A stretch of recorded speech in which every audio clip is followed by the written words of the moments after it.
আপনারা দেখতে পাচ্ছেন আমাদের লালন সাইজের যে গেট, সেই গেটের সম্মুখে সাদা গ্লাভ দিয়ে সুন্দর করে ঢেকে দিয়েছে এই রমজানের পবিত্রতা বজায় রাখার জন্য। কারণ হচ্ছে কি, আজকে সন্ধ্যার সময় চাল জলের মধ্য দিয়ে রাত্রে সেবা দিবে এবং সকালে রাখাল সেবা হবে এবং দুপুরে পণ্য সেবা হবে। সেই সেবাটা সাধুরা নিবে এবং সাধুদের সঙ্গে বিভিন্ন প্রান্ত থেকে আসা যারা আসবে তারা সঙ্গে বসে এই সাইজির পদধূলি নিয়ে তারা এই সাইজির এইখানে সেবা নেবেন। এবং সবথেকে বড় কথা যে সাদা কাপড় দিয়ে যে সুন্দরভাবে ঢেকে দিয়েছে রমজানের পবিত্রতা রক্ষার জন্য। অনেক মানুষ বলে থাকেন যে যারা সাধু তরিকার মানুষ বা লালন সাইজির মানুষ তারা রমজান মানে না, তারা নামাজ কালাম মানে না। আমি মনে করি এইটা আপনাদের সম্পূর্ণ ভুল কথা।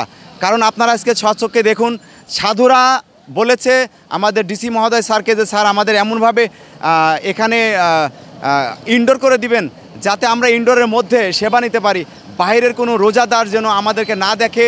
যারা রোজাদার আছে তারা যেন তাদের স্বাধীনচেতা মন নিয়ে বলতে পারে যে সাধুরাও তারা তাদের ধর্মকে সঠিকভাবে পালন করে।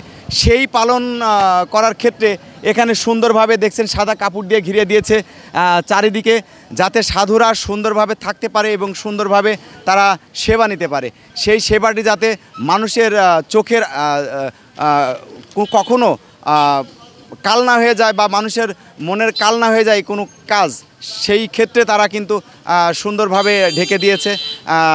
আর একের পর এক আসতেছে সাধুরা, দেখছেন যে এই যে অটোতে করে সাধুরা আসছে, প্রতিটা মুহূর্তেই কিন্তু সাধুরা আসা শুরু করেছে।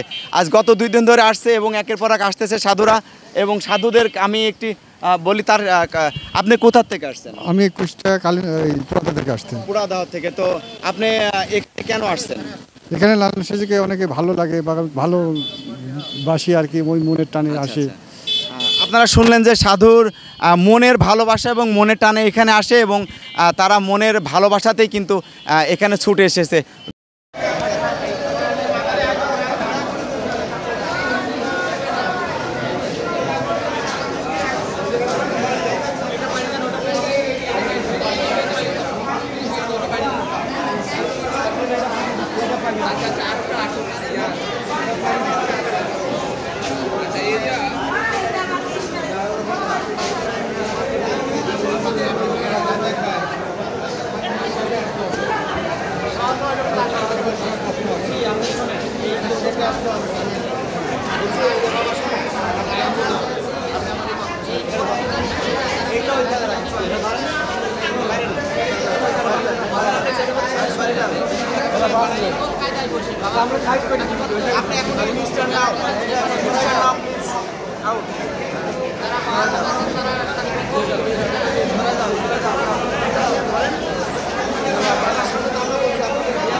প্লিজ আপনি জান না,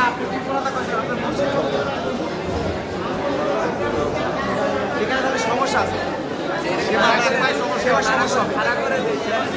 এইটা যদি ওখানে রাখেন আপনার নিরাপত্তা আমরা আপনার এটা নিরাপত্তা আমরা দেবো,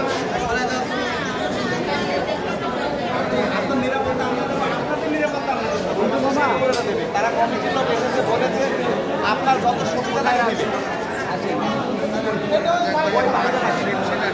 ওই বাইরে রাখেন। আপনি এবার এখানে আসবেন, আপনার আসলে আপনার সেবা কীভাবে আবার